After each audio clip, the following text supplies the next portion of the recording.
kebakaran sering terjadi. Lebih dari 70% kebakaran terjadi akibat korsleting listrik.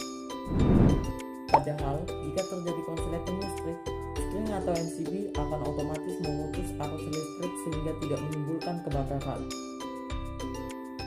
Lalu, mengapa banyak berita menyebut kalau konslet listrik berujung pada kebakaran rumah? Nah, pertama kita harus sama-sama mengetahui dulu bahwa instalasi listrik di dalam rumah adalah tanggung jawab pemilik rumah. Kedua, PLN selalu memasang suatu alat pengaman pada KWH meter sehingga jika terjadi arus pendek atau korslet, maka seluruh listrik di rumah tersebut akan otomatis padam. Namun, ada kalanya alat pengaman tidak bekerja saat terjadi korslet. Nah, ini adalah akibat jika KWH meter atau sikring diotak-atik sendiri. Salah satunya apabila MCB yang ada di KWH meter diganjal atau bypass untuk memperoleh daya yang lebih besar dari daya kontak. Musim kemarau banyak sering mengakibatkan alat-alat elektronik di rumah lebih mudah panas. Alat elektronik yang panas ini juga membahayakan karena bisa mengakibatkan ledakan kecil atau bahkan besar. Lalu, apa yang bisa kita lakukan untuk mengamankan instalasi listrik di rumah agar terhindar dari kebakaran? Jangan otak-atik meter listrik sendiri. Jika ada kendala, laporkan kepada petugas PLN. Bisa langsung menghubungi center PLN 123.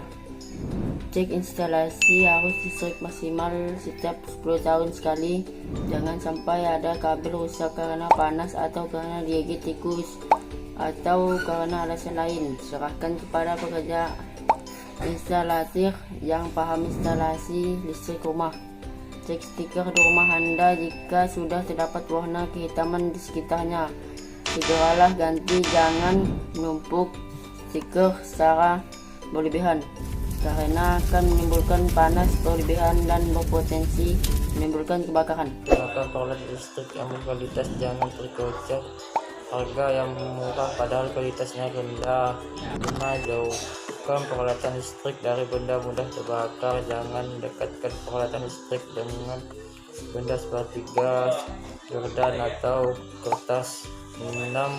Hindari kontak peralatan listrik dalam waktu yang lama. Jangan biarkan kontak peralatan seperti setrika dan sanggah handphone menetap ke stop kontak pada waktu lama, dan hindari menggunakan tusuk kontak terlalu rendah. Apabila kebakaran baru saja terjadi, jangan panik.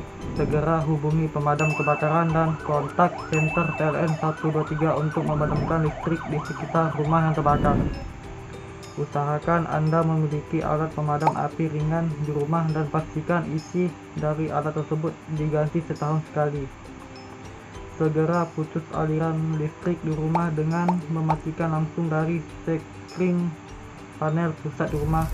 Jika api telah menjalar, sediakan pembesar gerakan alat pemadam api. Jangan gunakan air atau alat lain jika listrik belum mati. Jika api sangat besar, selamatkan diri dan tunggu pemadam kebakaran. Nah, jika setelah listrik di rumah aman, maka kita akan terhindar dari bahaya kebakaran. Yuk peduli instalasi listrik di rumah kita.